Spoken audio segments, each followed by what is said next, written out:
大家好，欢迎回到宋时新语。今天啊，我们也来聊一聊特朗普的这个关税核弹啊。那么看了各路大 V 啊，评论很多啊，都感觉不过瘾，或者不是我想说的。所以呢，我也瞎聊聊啊。那咱既然是瞎聊聊呢，也就放开了说。我觉得呀，他们的出发点呢，或多或少都有问题，就是他们认为自己好像看懂了特朗普这个人。我觉得吧。特朗普啊，就是我们这个星球最大的不确定性。那讲正题之前啊，我们先讲个笑话，说这两天美国股市跌得特别厉害，股民赔了很多钱，问美国财政部长怎么办？财政部长说：“你不卖呀，你不卖你就没有损失嘛。”哎，这话说的太对了。所以啊，在中国买房的那些房奴们啊，可能我也算是，你房子跌了怎么办呢？你别卖呀，别卖还是那个价，好吧，开个玩笑啊。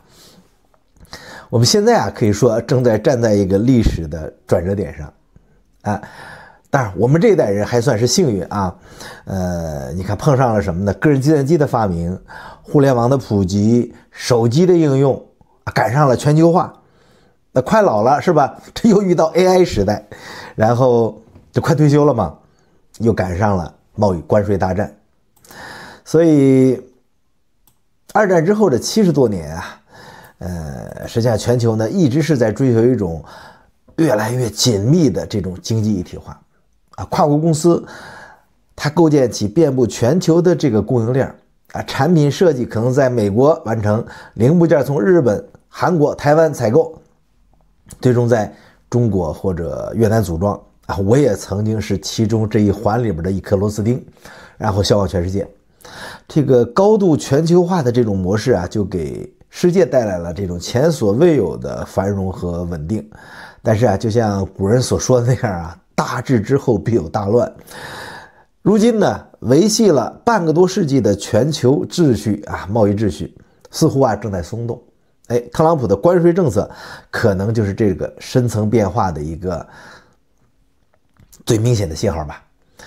4月2号啊，特朗普政府呢投下了一颗贸易政策的核弹，宣布啊对全世界的商品实施大规模的对等关税。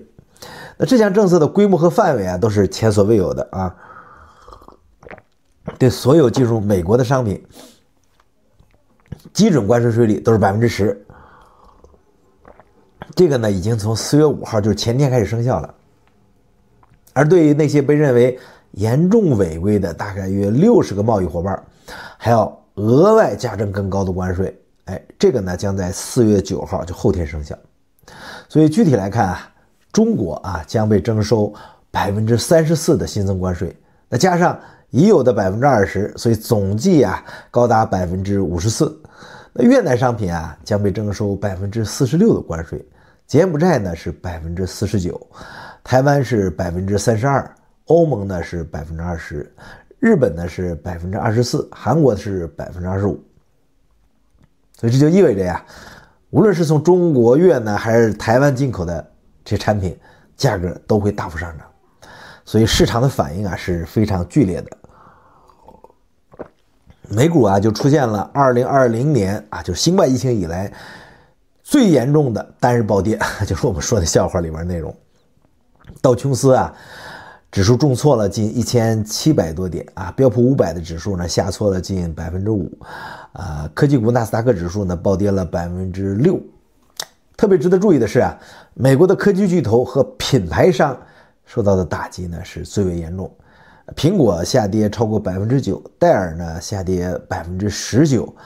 惠普大跌是15%，所以全球各国股市呢都出现了不同程度的下跌。那中国政府啊也算迅速回应啊，宣布从4月10号起啊，对所有美国产品呢加征34%的关税，并限制啊包括稀土在内的关键资源的出口。所以这种针锋相对的应对啊，预示着全球贸易冲突的进一步升级了。那要真正的理解啊这场贸易战的影响，我们需要看清啊全球电子产品价值链中的利润分配真相。为什么呢？因为我喜欢电子产品，咱们就捣鼓一下电子产品啊。那很多人认为啊，当中国呀对美国出口大量商品的时候呢，中国呢是赚走了大部分的钱，但实际情况啊是恰恰相反的。那我们就以一部售价1000美元的苹果手机为例啊进行分析。那在这1000美元中啊，苹果这个公司作为这个品牌的拥有所有者和设计者，那他拿走了最大的一块价值，大概是350到400美元，占总价的35%到40%。那各种核心组件供应商，你像包括处理器的台积电、显示屏的三星或者 LG， 还有摄像头的索尼等等啊，还有一些中国企业，大约占据了250到300美元，也就是25%到30%的份额。而真正啊在中国进行组装的代工厂，比如富士康，他们的收入呢只有30到60美元，仅占总价的呢3%到6%。也就是说呀，每卖出一部1000美元的苹果手机，中国的代工厂只能赚到可怜的3%左右，剩下的钱呢都分给了整个物流分销环节的各种税费。当然了，政府是有隐性的这个就业的啊，这也算收益啊。电脑的情况呢是类似啊，比如说我们一台售价800美元的苹果笔记本啊，惠普公司呢拿走了大概30%到35%的份额啊，核心组件供应商啊 CPU 显卡硬盘40%到45%，而负责组装的代工厂也只能获得呢3%到5%的收入。所以啊，当我们看到中国对美贸易顺差巨大的这样数据的时候呢，我们心里要有数啊，这些出口额绝大部分的利润实际上呢是流向了美国的品牌商和设计公司，而不是中国的制造企业或者美国的这个消费者。这就解释了为什么美国科技股啊在关税公布之后跌幅的是远大于亚洲市场，因为美国的这些品牌商，刚才提到的戴尔和惠普，他们的高利润率使得它在全球贸易摩擦中面临更大的风险。所以如果特朗普的关税政策持续到年底，消费者购买的苹果手机或者惠普电脑的价格将会有什么变化呢？我们以最新的这个苹果手机为例啊，目前在美国零售价大概是999美元。如果关税政策呢全面实施，而且成本呢完全转嫁给消费者啊，那价格呢可能上涨40%到45%啊，那达到了1400到1450美元左右。当然了，苹果呀可能会吸收部分的这个成本上涨啊，这时候价格呢可能维持在1200到1250美元之间。所以就有分析师预测啊，如果苹果呢无法吸收这个关税成本的话，未来苹果手机的售价将大幅增加至43%。那以苹果16为例啊，最便宜的规格款式呢，在美国的售价大概899美元，就可能调高到1285美元左右。所以面对特朗普的这个关税政策呀，苹果、惠普这些公司呢，就不得不考虑调整它的这个全球供应链布局。但是这个过程啊，是充满了挑战啊。那对于苹果来说呢，一个明显的策略呢，就是加速把这个生产从中国转移到其他地区，比如说印度或者越南。但是印度啊，它虽然关税较低，大概26%吧，但是面临的这个产能和效率不足的问题，良品率也低。而越南呢，这回没电了啊，越南曾是比较理想的这个代工地，但是呢，也被征收了46%的关税，这就大大降低了它的吸引力。当然了，苹果还可以考虑增加美国本土，是吧？或者是墨西哥供应商的份额，甚至在美国扩大这个组装业务。但是这有一个根本性的问题，就是美国工人的成本是远高于亚洲的，而且工作模式呢也完全不同，对吧？你在中国呢，工人可以接受12到16小时的这个工作时间，一周7天工作，还能日夜轮班，这在美国都是不可想象的啊。所以呢，在这个复杂多变的这个环境中啊，最大的不确定性来源呢，可能就是特朗普本人。我一直认为呢，特朗普是我们这个星球最大的不确定性。那对他的感觉啊，也是五味杂陈啊，可以说一半是海水，一半是火焰啊。那么，特朗普的关税政策呀，从某种程度上看呢，就像一场惊心动魄的这个俄罗斯轮盘赌啊，就像一把左轮手枪，装入一颗子弹，然后大家呢轮流对着太阳穴扣动扳机。特朗普政府啊，他似乎在赌一件事啊，就是全世界的对象呢都不敢像美国这样疯狂的破坏现有贸易秩序。他们认为啊，美国呢作为全球最大的消费市场的这种地位给了他足够的筹码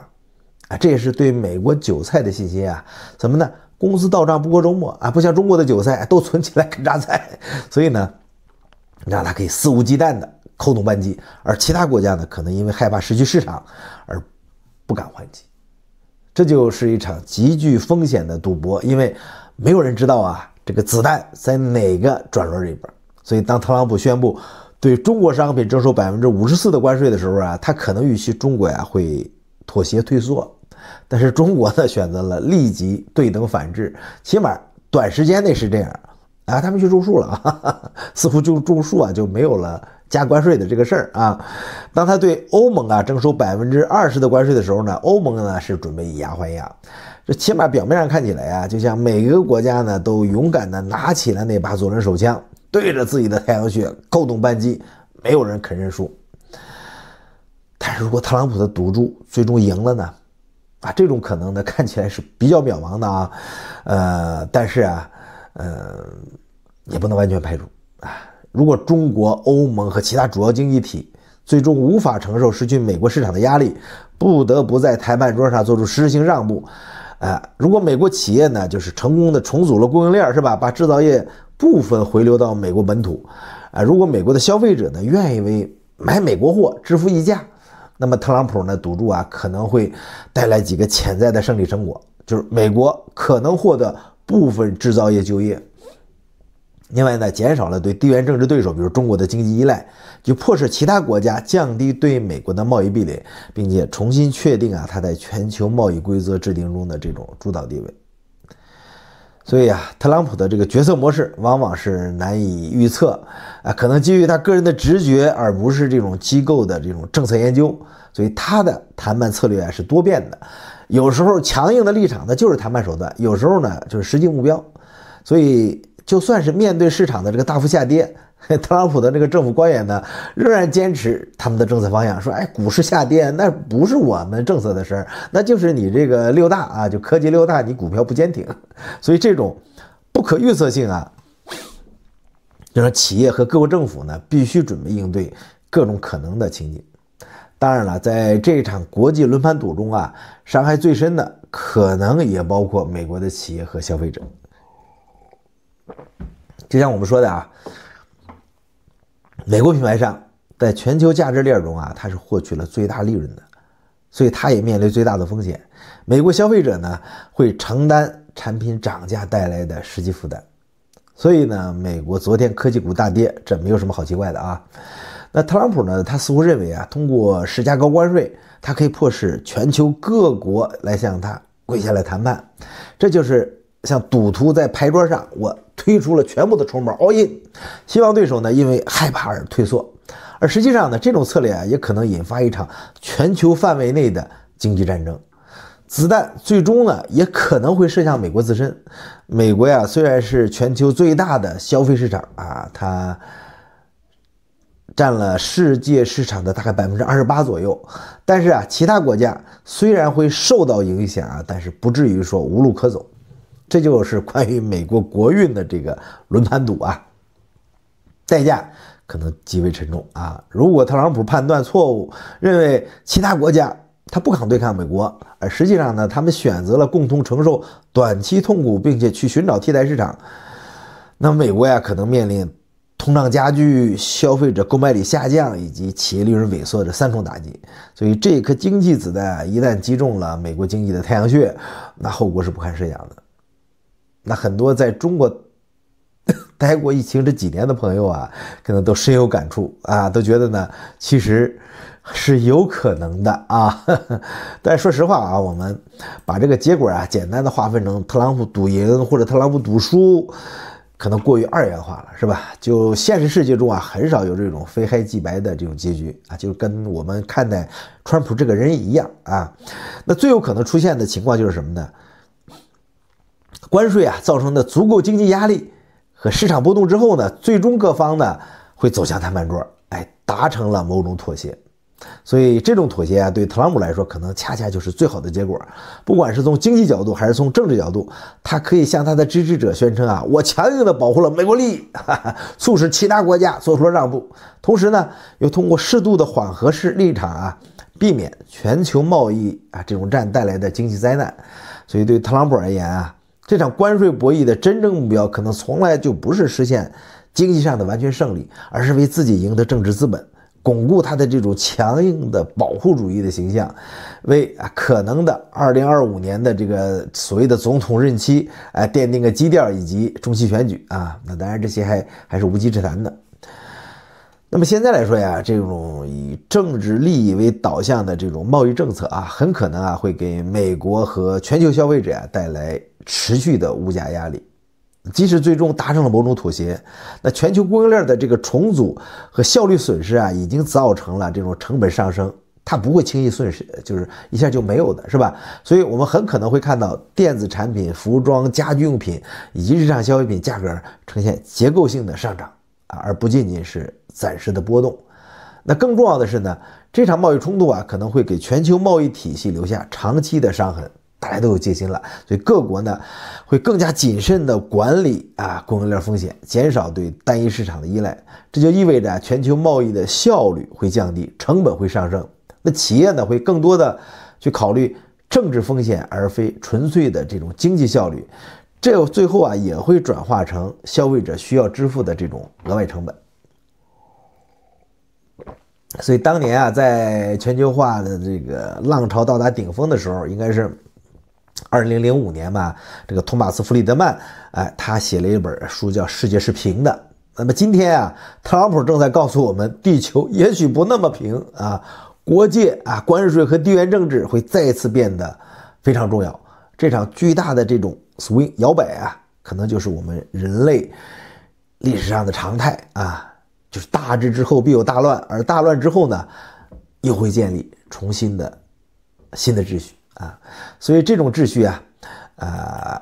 它既不是完全的全球化，也不是彻底的保护主义，而是一种更加区域化